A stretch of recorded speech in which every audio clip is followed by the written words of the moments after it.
Hello friends, this is Lokesh Katik और आप सभी का स्वागत है हमारे चैनल EMCIQ में। आशा करता हूँ आप सभी लोग अच्छे होंगे और अपनी पढ़ाई कंटिन्यू कर रहे होंगे। तो आज की वीडियो में हम कंटिन्यू करेंगे मॉडल पेपर को। हमने पिछली दो वीडियो के अंदर जो 10th क्लास का साइंस का मॉडल पेपर था उनको कंप्लीट किया है, जिसके अंदर हमने सेक्शन A, B और सेक्शन D को कंप्लीट कर लिया है। अब जो हमारे सेक्शन बचा हुआ है सेक्शन C और सेक्शन E बचा हुआ है, उसको हम इस वीडियो के अंदर कंप्लीट कर लेंगे। तो आप वीडियो शुरू से लेकर एंड तक देखना, आपको पूरी वीडियो समझ में आ जाएगी और आपको पता चल जाएगा कि एग्जाम में कैसे उनको लिखना है। ठीक है, तो चलिए शुरू करते हैं। तो आपकी जो सेक्शन सी है उसके अंदर कितने क्वेश्चन है? उसके अंदर 4 क्वेश्चन है। सेक्शन सी के अंदर 4 क्वेश्चन है जिसके नंबर 16 है। मतलब एक क्वेश्चन 4 नंबर का है, तो 4 क्वेश्चन के नंबर हो गए आपके 16। ठीक है, तो इस सेक्शन सी से आपको कितने नंबर कंप्लीट होंगे? 16 नंबर कंप्लीट हो गए। तो अब इसको हम शुरू करते हैं। जो आपके सेक्शन सी का पहला क्वेश्चन है 20वां, उसके अंदर कितने क्वेश्चन है? 2 क्वेश्चन है, ऑप्शन है, मतलब एक फर्स्ट है और इसके बाद में सेकंड है, उनको हम कंप्लीट करेंगे। तो पहला क्वेश्चन आपके मधुमक्खी पालन, मतलब मधुमक्खी पालन के ऊपर आपको टिप्पणी लिखनी है। अब ये है ना, ये 2 नंबर का है। कितने नंबर का? ये 2 नंबर का।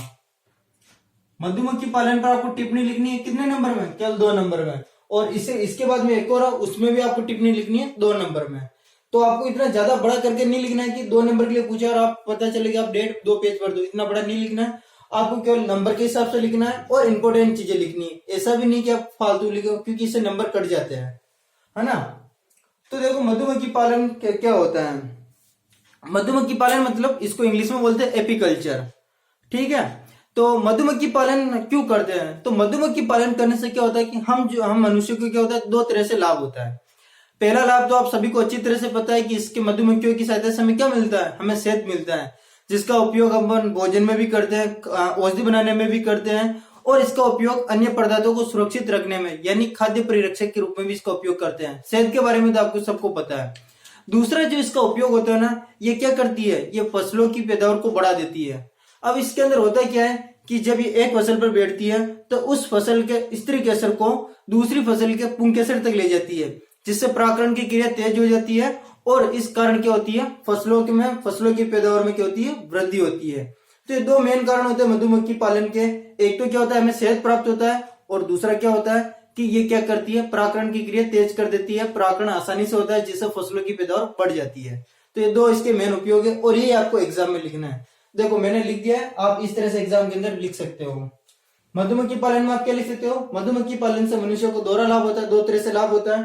पहला लाभ क्या होता है, मधुमक्खी पालन से परागकण क्रिया आसानी से होने के कारण फसल की पैदावार में वृद्धि होती है, मतलब वो स्त्री केसर को पुंकेसर तक ले जाती है, जिससे फसलों की वृद्धि होती है मधुमक्खी से। और दूसरा क्या इसका लाभ क्या है, मधुमक्खी से शहद प्राप्त होता है। यह उच्च ऊर्जा युक्त भोज्य पदार्थ होने के साथ साथ ही औषधि के रूप में भी इसका उपयोग किया जाता है। भोज्य पदार्थ के रूप में भी उपयोग किया जाता है। आपको पता है कि आपके अगर छाले हो जाते हैं तो आप शहद लगाते हो, और औषधि के रूप में भी इसका उपयोग किया जाता है। तो मधुमक्खी पालन कैसे किया जाता है? कृत्रिम रूप से मधुमक्खी को छत्तों में पालकर बड़ी मात्रा में शहद प्राप्त किया जाता है। ठीक है, और शहद, मधुमक्खी की जो छत्ते हो ना, उससे शहद भी प्राप्त किया जाता है, प्लस उस छत्तों से क्या होता है, मोम भी प्राप्त किया जाता है, जिसका भी उपयोग किया जाता है।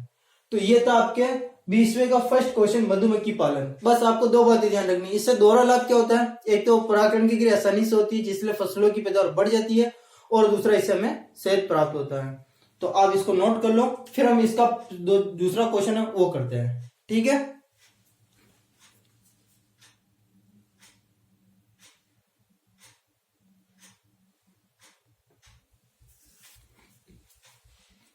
अब हम 20वें का सेकंड क्वेश्चन है वो करते हैं। लाख कीट संवर्धन पर आपको क्या लिखनी है, टिप्पणी लिखनी है, और ये भी 2 नंबर का है। तो 2 नंबर के लिए बात आप ध्यान रखना कि ज्यादा बड़ा ना लिखे। इसके अंदर बहुत चीजें है बताने की, लेकिन मैंने वही चीजें लिखी है जो आपको लिखनी है एग्जाम के अंदर, है ना। क्योंकि बड़ा लिखने का कोई सेंस नहीं है, आपका टाइम भी खराब होगा, और उसके नंबर अगर आप बहुत बड़ा भी लिख दो तो 2 नंबर ही मिलेंगे, ज्यादा नहीं मिलेंगे। तो टाइम की बचत करना बहुत जरूरी है, बाकी आपके पेपर छूट सकता है। तो देखो लाख कीट संवर्धन क्या होता है, तो पहले मैं आपको इसको समझा दूं लाख कीट क्या होता है। तो लाख कीट क्या होते हैं, ये मतलब क्या होता है, पेड़ों पर रेंगने वाले, मतलब पेड़ों से चिपके रहते हैं लाख कीट। तो ये क्या करते हैं, अपनी जो लक्ष्य ग्रंथि होती है ना, उसे अपने चारों क्या करते हैं, लाख को एक तरह से क्या करते हैं, लार उत्सर्जित करते हैं। वो लारी क्या होती है, लाख होती है। तो जब वो पेड़ से चिपके रहते हैं और लार को उत्सर्जित करते हैं, तो पेड़ की जो मतलब जिस डाली पर होते हैं या जिस पर भी होते हैं, तो वो क्या करते हैं, पेड़ के चारों तरफ क्या करते हैं, मतलब लार की क्या करते हैं, मोटी मोटी परत बना लेते हैं। तो लार होती है वही क्या होती है, लाख होती है। तो उस लाख को अलग करने के लिए क्या करते हैं, वो जिस डाली पर होती है उस डाली को काट दिया जाता है और उस डाली को गर्म पानी के अंदर डाल दिया जाता है, जिससे वो क्या होती है, लाख अलग हो जाती है, मतलब वो लार अलग हो जाती है। और उस लार के अंदर फिर कुछ केमिकल बनाकर क्या करते हैं, उससे लाख बना दी जाती है और फिर लाख का क्या करते हैं, उत्पादन किया जाता है। ठीक है, लाख की चूड़ियां बनती है, आपको पता ही है। तो एक बात आप एडिशनल बात ध्यान रखना कि भारत पूरे विश्व का 80% लाख का उत्पादन करता है, मतलब सबसे ज्यादा लाख अपने भारत में उत्पादित होती है ना, ये बात आप ध्यान रखना। अब देखो मैंने यहाँ पर इसकी जो परीक्षा के अंदर आपको जैसे लिखना है वो लिखकर बता दिया कि इसको कैसे लिखना है। लाख के व्यापारिक उत्पादन हेतु लाख कीटों के पालन को लाख कीट संवर्धन कहते हैं। मतलब लाख का उत्पादन बढ़ाने के लिए लाख कीटों का क्या किया जाता है, पालन किया जाता है, उसे क्या कहते हैं, लाख कीट संवर्धन कहते हैं।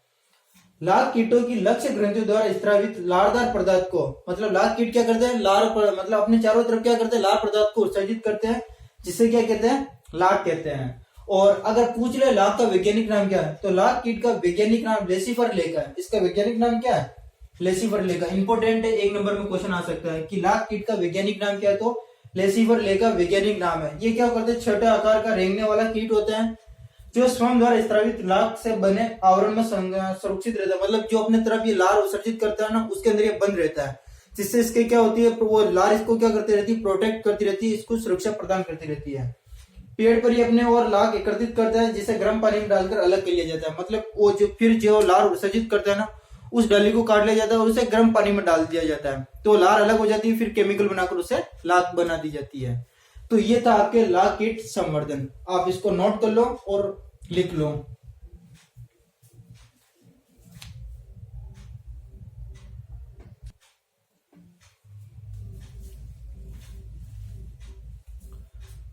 तो अगर आपने मॉडल पेपर देखा होगा तो आपने देखा होगा कि जैसे ये 20वां क्वेश्चन था, इसके ऑप्शन में एक और क्वेश्चन है, इसके ऑप्शन में एक और क्वेश्चन है, वो भी 4 नंबर के, 2-2 नंबर के, उनमें भी टिप्पणियां लिखनी थी। तो मैं क्या कर रहा हूं, मैं आपको जो फर्स्ट क्वेश्चन है ना वही करवा रहा हूँ, सेकंड इसका ऑप्शन वाला क्वेश्चन मैं नहीं करवा रहा हूँ। क्यों नहीं करवा रहा हूँ, क्योंकि इससे करूंगा तो वीडियो की लेंथ बहुत ज्यादा लंबी हो जाएगी। और आपको पता है कि अगर जो चीज मॉडल पेपर के अंदर आ गई है, जो ये आरबीसी ने अपने साइट पर डाला हुआ है, तो ये चीज अगर मॉडल पेपर के अंदर आ गई है ना, ये वाला सवाल, तो 99% चांस है कि ये अब वो जो बोर्ड का पेपर होगा उसके अंदर तो नहीं आने वाला है। तो आप यहाँ पर जो देख रहे हो ना, वो आपको ये समझ के लिए कि आपको लिखना किस तरह से है। 2 नंबर का क्वेश्चन है तो कितना बड़ा लिखना है, कितना छोटा लिखना है, उसके लिए बताया जा रहा है। अगर आपको फिर भी वो क्वेश्चन नहीं आते ना, तो आप फिर कमेंट कर देना, मैं आपको क्वेश्चन करा दूंगा। तो अभी मैं क्या कर रहा हूँ, नेक्स्ट क्वेश्चन करवा रहा हूँ। इसके अंदर भी हम एक ही सवाल करेंगे। इसके अंदर जैसे क्वेश्चन है 21वां की किन्हीं 2 आंतरिक विवर्तनिक शक्तियों की व्याख्या कीजिए, या इसका जो ऑप्शन वाला है वो है किन्हीं 2 आंतरिक की जगह क्या है, बाहरी विवर्तनिक शक्तियों की व्याख्या कीजिए। इनकी व्याख्या कर लेते हैं। तो पहले तो मैं आपको एक चीज समझाना चाहूंगा, यहाँ पर लिखा हुआ है 2 आंतरिक विवर्तनिक शक्तियां, या जो ऑप्शन वाला क्वेश्चन है उसमें क्या लिखा हुआ है, 2 बाहरी विवर्तनिक शक्तियां। तो ये क्या होती है, देखो आंतरिक का मतलब होता है अंदर, अंदर किसके अंदर, पृथ्वी के अंदर। तो पृथ्वी के अंदर होने वाली हलचल के कारण जो घटनाएं होती है ना, पृथ्वी के अंदर जो हलचल होती है, जो आपकी पृथ्वी है उसके अंदर जो हलचल होती है, उसके कारण जो घटनाएं होती है ना, उन्हें कहते हैं आंतरिक विवर्तनिक शक्तियां। फॉर एग्जाम्पल ज्वालामुखी हो गया, भूकंप हो गया, सुनामी हो गया, ये सब क्या आंतरिक घटनाएं पृथ्वी के अंदर की ओर होती है, पृथ्वी के अंदर होती है और बाहर आती है तो फिर महामारी जैसे हो जाती है। महामारी नहीं, मतलब एक तरह से क्या होती है, लोगों को जीवन को नष्ट कर देती है, बहुत ज्यादा नुकसान होता है इनमें से अगर कुछ भी होता है तो। मतलब अगर ज्वालामुखी फटे, चाहे सुनामी आए या चाहे भूकंप आए, लोगों को जान का नुकसान होता है, अर्थव्यवस्था बिगड़ जाती है। तो ये तो आंतरिक शक्तियां होती है। बाहरी शक्तियां क्या होती है, बाहरी विवर्तनिक शक्तियां क्या होती है, जो हम आंतरिक शक्तियों को आप इस तरह से भी समझ सकते हो कि ये पृथ्वी के अंदर होती है, जिन्हें हम आंखों से नहीं देख सकते हैं। और बाहरी विवर्तनिक शक्तियां क्या होती है, जो पृथ्वी के बाहर होती है, जिन्हें हम आंखों से देख सकते हैं। जैसे बाढ़ आती है तो आप उसको देख सकते हो कि बाढ़ कैसे आ रही है, नदियों में उफान आता है तो आप देख सकते हो बाढ़ कैसे आती है ना। और कई बार हवा तेज चलती है तो आपको पता है बवंडर आने लगते हैं, तो इनको भी आप देख सकते हो। तो ये कौन सी घटनाएं होगी, ये बाहरी विवर्तनिक घटनाएं होगी है। तो इस वीडियो के अंदर मैं आप क्या कराने वाला हूं, मैं करवाने वाला हूं आंतरिक विवर्तनिक शक्तियों के बारे में। 2 शक्तियां लिखनी है। तो मैं पहले आपको बताऊंगा ज्वालामुखी के बारे में, कि ज्वालामुखी कैसा आता है, ज्वालामुखी क्या होता है, कैसा आता है। ठीक है, ये भी 2 नंबर का, इसमें 2 नंबर का ये लिखना है। और बी में आपको कराऊंगा भूकंप, क्या कराऊंगा मैं, भूकंप। इन दोनों के बारे में आपको बताऊंगा, ये भी 2 नंबर का। तो ऐसा नहीं कि आप बहुत बड़ा इन पर लिख दो, लेख लिख दो, नहीं लिखना है, छोटा सा लिखना है ज्वालामुखी और भूकंप के बारे में, ज्यादा कुछ नहीं लिखना है ना। तो देखो पहले मैं आपको समझाता हूँ ज्वालामुखी कैसा आता है, फिर इसके बारे में लिख दूंगा, फिर आपको समझाऊंगा भूकंप कैसा आता है, और इसके बारे में आपको मैं डिटेल में लिख दूंगा। तो सबसे पहले हम बात करते हैं किसके बारे में, ज्वालामुखी के बारे में, है ना। तो अब आप एक चीज देखना, ये आपकी पृथ्वी है, ये आपकी पृथ्वी है। आप अंतरिक्ष से देखते हो तो इस तरह से आपकी ये पृथ्वी दिखती है ना। ठीक है, पृथ्वी के कुछ भाग होते हैं, जिस भाग पर आप रहते हो ना, तो पेड़ पौधे हम रहते हैं ना, उसको हम क्या कहते हैं, क्रस्ट कहते हैं। क्या कहते हैं, क्रस्ट कहते हैं। फिर इसके अंदर एक भाग आता है, ये वाला भाग, ये वाला जो भाग होता है ना, ये वाला भाग तो क्या है, क्रस्ट। ये वाला भाग क्या, मेटल। ठीक है, फिर एक और अंदर भाग आता है, इस वाले भाग को बोलते हैं अपन आउट कोर, आउट कोर। और इसके अंदर एक और भाग आता है जिसको बोलते हैं इनर कोर।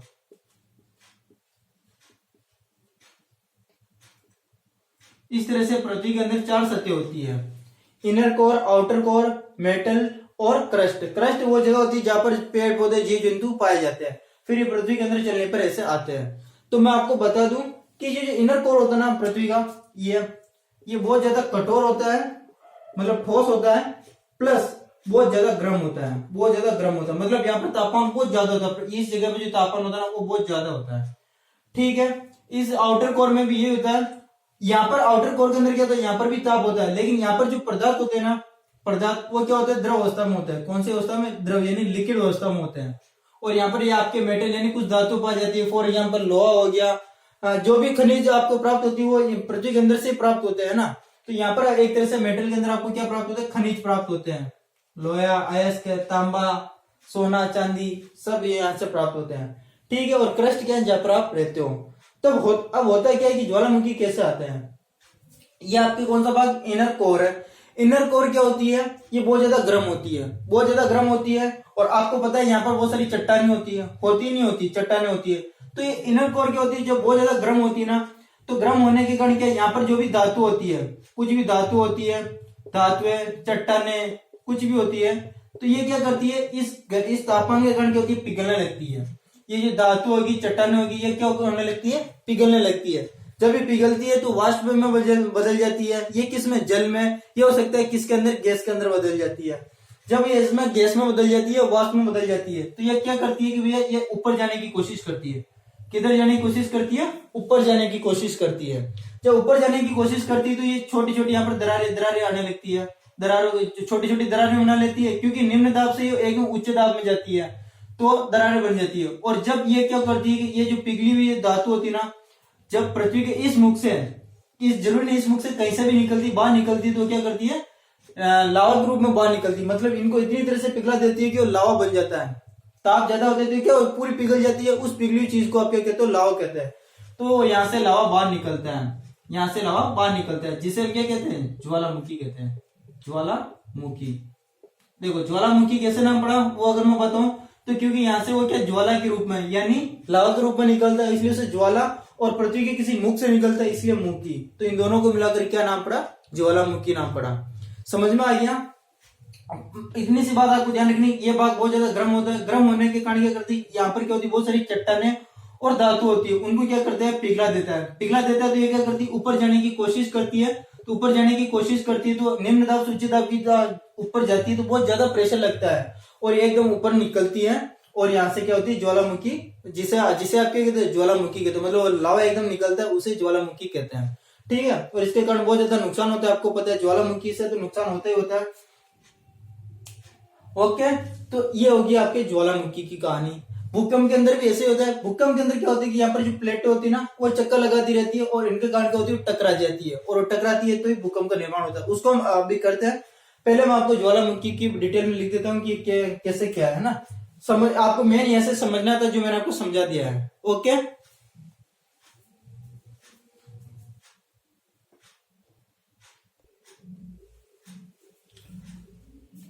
तो मैंने यहाँ पर ज्वालामुखी के बारे में लिख दिया, छोटा सा लिखा है क्योंकि ये 2 नंबर का है, इसलिए मैंने कुछ ज्यादा बड़ा करके इसको नहीं लिखा है, सिंपल सा लिखा है। पृथ्वी के अंदर हलचल होने के कारण पृथ्वी हिलने लगती है। पृथ्वी का आंतरिक भाग अत्यधिक गर्म होता है, जैसे मैंने आपको 4 भाग बताया, तो उसका जो चौथा भाग था इनर कोर वो अत्यधिक गर्म होता है। गर्म होने के कारण क्या होता है, पृथ्वी के अंदर पाई जाने वाली चट्टाने, धातु आदि इस ताप के कारण पिघल जाती है और लावा बन जाता है, जिसका कारण क्या बनता है, लावा बनता है।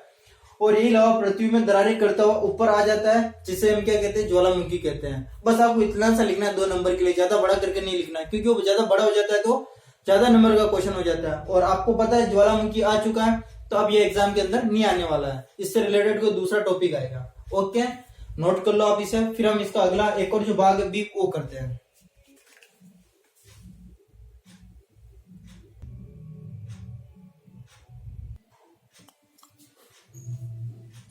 अब हम सेकंड करते हैं भूकंप, 21वें का बी है भूकंप, है ना, जिसे आप इंग्लिश में अर्थक्वेक कहते हैं, उसके बारे में।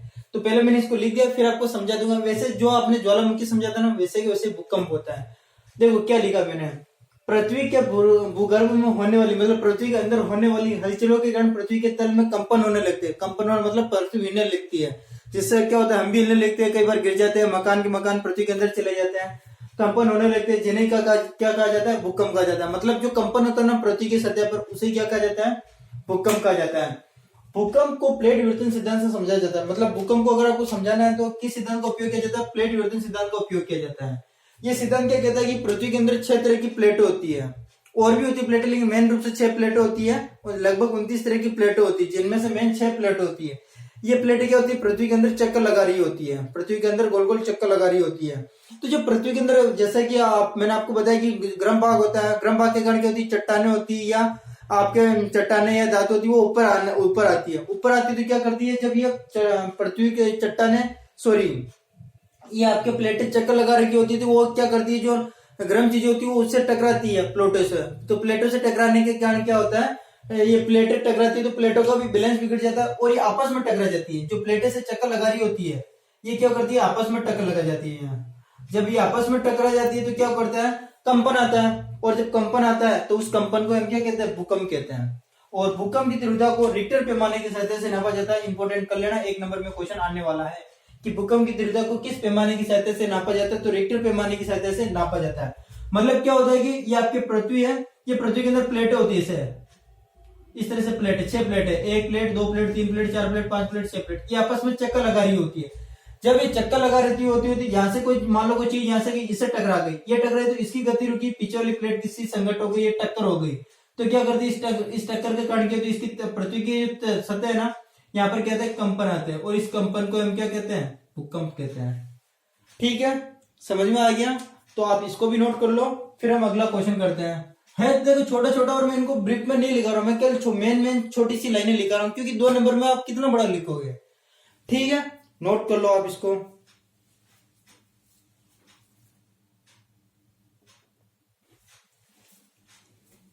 अब हम नेक्स्ट क्वेश्चन करते हैं। नेक्स्ट क्वेश्चन है, डॉक्टर एपीजे अब्दुल कलाम का जीवन वृत्त एवं विज्ञान में उनके योगदान का वर्णन कीजिए। मतलब ये क्वेश्चन वो है कि जिसके अंदर आपको वैज्ञानिकों के बारे में, उनके जीवन के बारे में लिखना है, और उन्होंने विज्ञान में क्या योगदान दिया उनके बारे में लिखना है।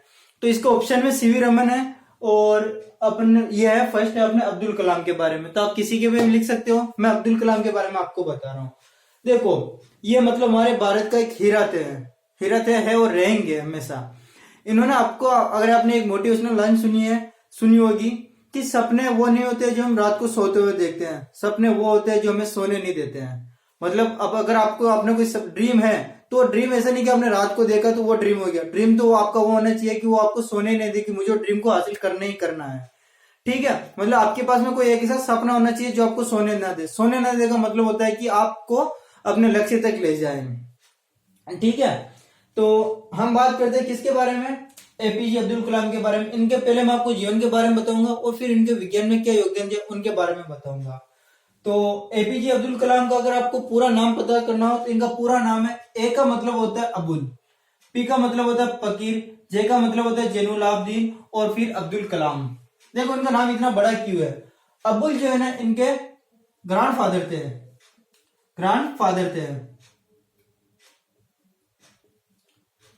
अब्दुल क्या थे, इनके ग्रैंडफादर थे, ये इनके दादा थे।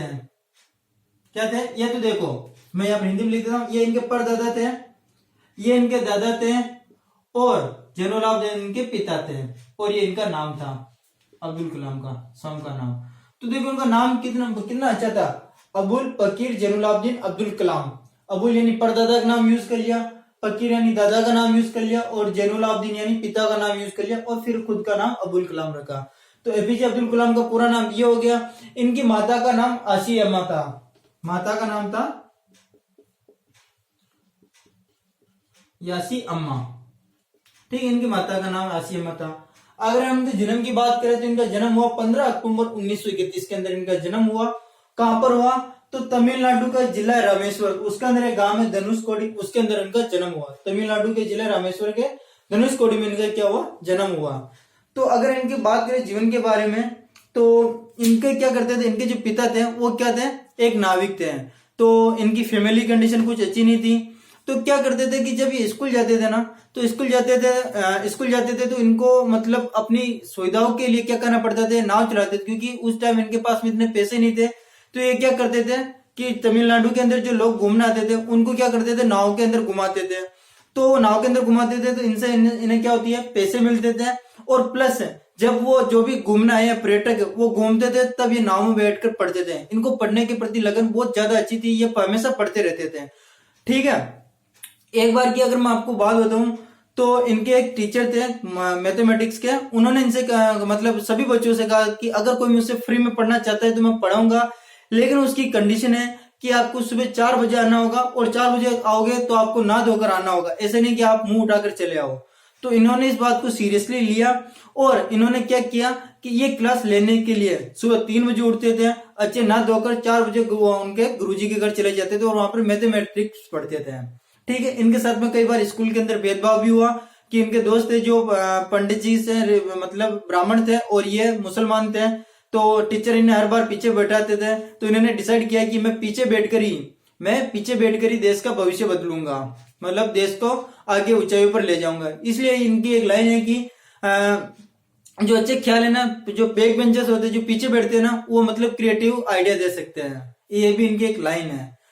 ठीक है, और अगर हम इनकी बात करें ना, तो इन्होंने जब ये स्कूल गए थे तो इन्होंने फिजिक्स वाले जो टीचर थे उनका इनके जीवन पर बहुत ज्यादा इफेक्ट पड़ा। उन्होंने फिजिक्स वाले टीचर ने इनको बताया था कि थ्योरी बताई थी कि कैसे पक्षी हवा में उड़ पाते हैं। तो इनके दिमाग में बैठ गया कि कैसे पक्षी उड़ पाते हैं, तो इनको भी पूरा दिमाग में बैठ गया मुझे भी कुछ ऐसी चीज बनानी जो हवा में उड़ती हो। तो फिर उन्होंने एयरफोर्स का चयन किया। ये मद्रास में गए, मद्रास के अंदर जो कॉलेज था उनसे उन्होंने इंजीनियरिंग की। तो इनको क्या मिली थी, स्कॉलरशिप मिली थी, तो वो इससे कर रहे थे।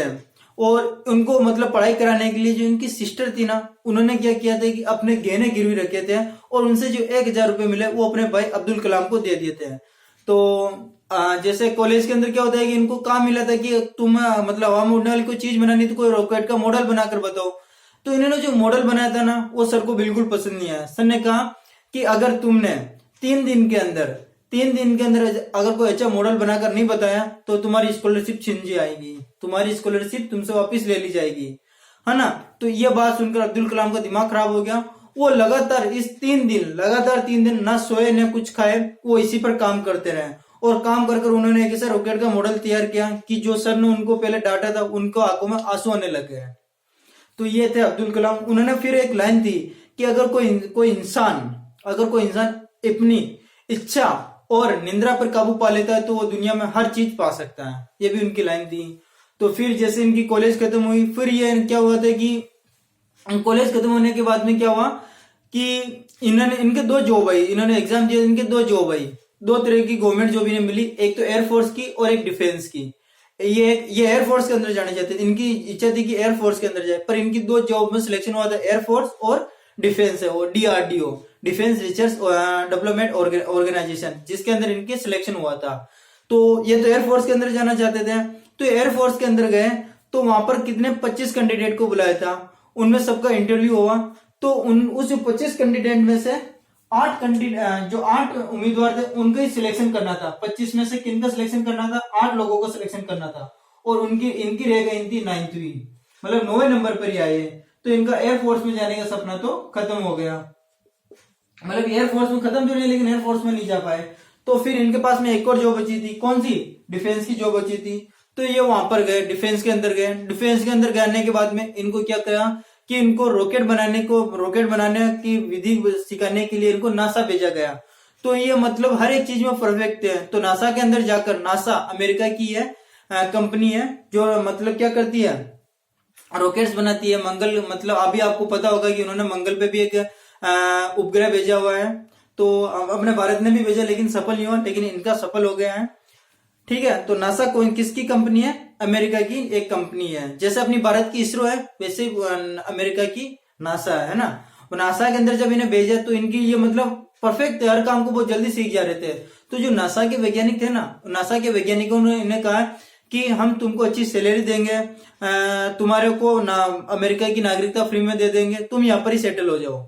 तो एक बार तो इनके भी मन में आया था कि अच्छे खासे पैसे मिलेंगे, यहाँ पर ही सेट हो जाते हैं, जिंदगी अच्छी चलेगी। बट इन्होंने देश सेवा को चुना और उनको मना कर दिया और वापिस भारत आया।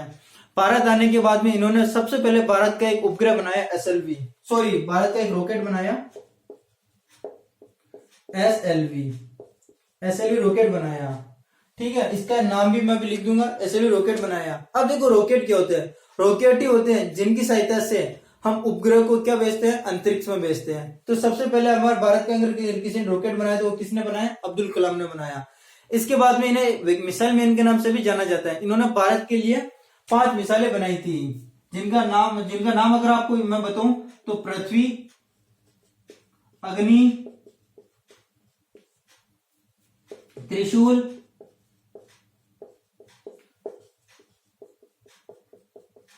नाग और आकाश, ये 5 मिसाइलें उन्होंने बनाई थी। इनके अलावा भी और मिसाइलें बनाई थी। इन मिसाइल बहुत ज्यादा मिसाइलें बनाने के कारण इन्हें मिसाइल मैन के नाम से भी जाना जाता है।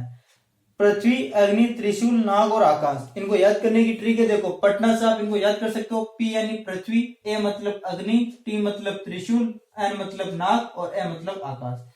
तो आप इनको भी इस तरह से याद कर सकते हो। ठीक है, तो ये मैंने आपको समझा दिया है कि इनका जीवन कैसे व्यतीत हुआ, मतलब इनका जीवन परिचय भी दे दिया और विज्ञान में इनके योगदान के बारे में भी आपको बता दिया। अब मैं इसको लिख देता हूँ जिसको आप नोट कर लेना। इनके बारे में बताने के लिए बहुत ज्यादा चीजें है, लेकिन आपको आप मतलब एग्जाम में लिखने लायक लिख रहे हो, इसलिए छोटा ही लिखकर मैं आपको बता रहा हूँ, है ना।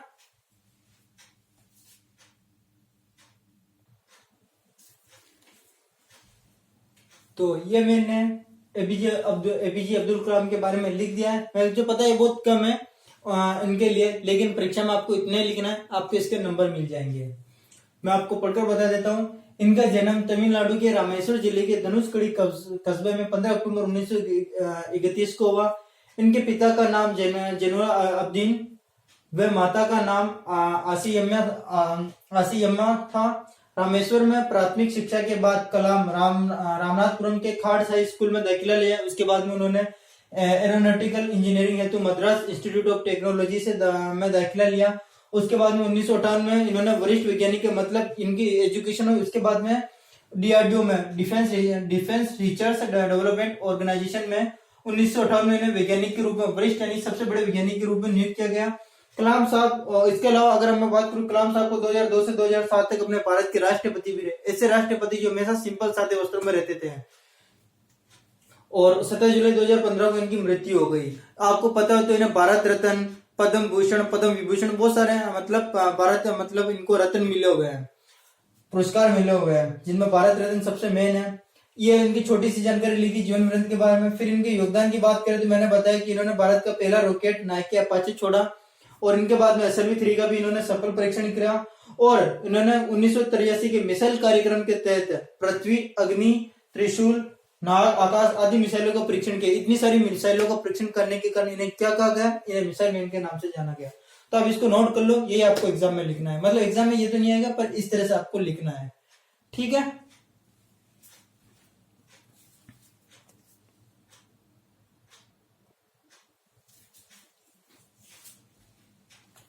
अब हम नेक्स्ट क्वेश्चन जो सेक्शन सी है उसका लास्ट क्वेश्चन है 23वां।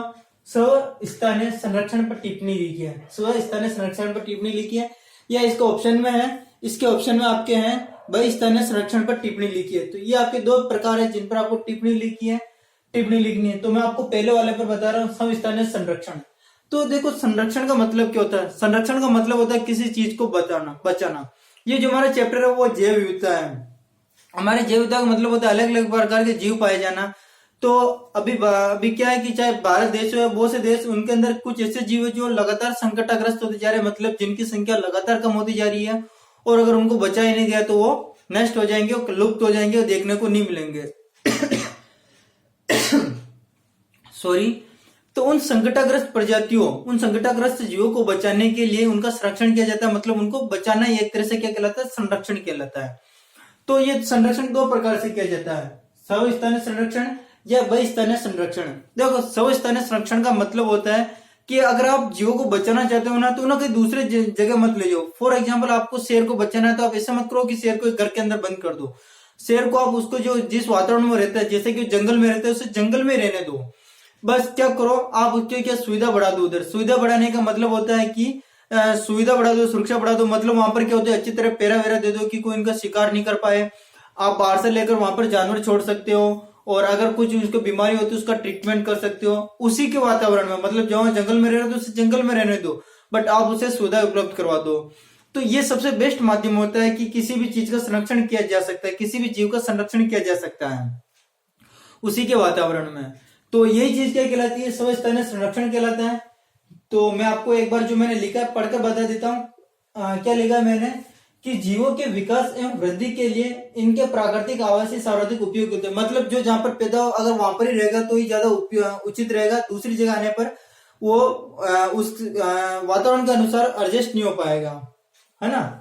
तो ऐसा संरक्षण जो प्राकृतिक आवास में मानव द्वारा प्रदत्त अनुरक्षण से किया जाता है, मतलब जो उसका प्राकृतिक आवास है वहां पर इसको सुविधाएं दी जाती है, तो उस संरक्षण को क्या कहते हैं? स्वस्थानीय संरक्षण कहते हैं।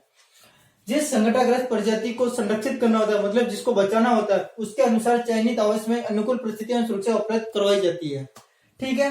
इसके तहत मतलब ऐसा काम करने के लिए क्या क्या योजनाएं की गई है, क्या क्या बनाए गए, उनके बारे में बात करें तो इसके तहत राष्ट्रीय उद्यान, जीव मंडल, रिजर्व, वन्य जीव अभ्यारण्य तथा संरक्षण रिजर्व आदि की स्थापना की जाती है। मतलब ये ऐसे क्षेत्र है जहां पर जीवों को क्या उनके, ये सब ऐसे क्षेत्र जहां पर जीव उनके प्राकृतिक आवास में रहते हैं। बट यहाँ पर क्या होता है कि यहाँ पर जो नियम है कि अगर कोई इनका शिकार करे तो उनको मतलब अच्छी मतलब आजीवन कारावास की सजा दी जाती है। यहाँ पर उनको सुविधाएं दी जाती है जीव जानवरों को। ठीक है। तो अगर हम बात करें भारत के अंदर इतने क्या मतलब कौन कितने हैं, तो भारत के अंदर अगर हम बात करें तो 14 तो जीव मंडल रिजर्व है, 99 राष्ट्रीय उद्यान है और 523 वन्य जीव अभ्यारण्य तथा 47 संरक्षित जीव स्थापित किए जा चुके हैं, संरक्षित रिजर्व स्थापित किए जा चुके हैं। मतलब इनके अंदर क्या है, इनके अंदर क्या है कि सुरक्षा बढ़ा दी गई है, कोई इनका शिकार नहीं कर पाए। क्योंकि लोग एक तरह से लुप्त होने का कारण यही है कि आज के जमाने में क्या होगा, इनका शिकार बढ़ गया है। जो संकटाग्रस्त प्रजाति होते हैं उनका शिकार तो बहुत ज्यादा बढ़ गया है। जैसे अगर हम बात करें तो शेर भारत में, भारत ही नहीं कई बार भी वो शेर है, बाघ है, इनकी संख्या धीरे धीरे घटती जा रही है क्योंकि लोग इनका शिकार करें और शिकार करके इनको बेच रहे हैं। तो मेरा मानना है कि अगर किसी भी जीव को बचाना है, संकटाग्रस्त प्रजाति को बचाना है, तो उसी के आवास में क्या करो, उसको सुविधाएं दे दो, मतलब उसकी सुरक्षा बढ़ा दो। और सुविधाएं दूसरी, अगर हो सकता है कभी अकाल पड़ जाए तो वहां पर आप उनको पानी पिला सको, भोजन की व्यवस्था कर सको, तो ये सबसे बेस्ट है। और इसी को हम क्या कहते हैं, स्वस्थानीय संरक्षण कहते हैं। बहिस्थानीय संरक्षण जस्ट उल्टा होता है कि वो जीव जानवर उसको प्राकृतिक आवास में न रखकर दूसरी जगह रखा जाए। जैसे चिड़ियाघर हो गया, ना, इसके अंदर क्या होता है कि जानवरों को सुरक्षित रखा जाता है, जानवरों को बचाया जाता है ना। बट हमने किसकी बात की, स्वस्थानीय की बात की। आप बहिस्थानीय की बात करो तो आप वो लिख सकते हो। तो इसमें हमने क्या किया, सेक्शन सी को भी कंप्लीट कर लिया है।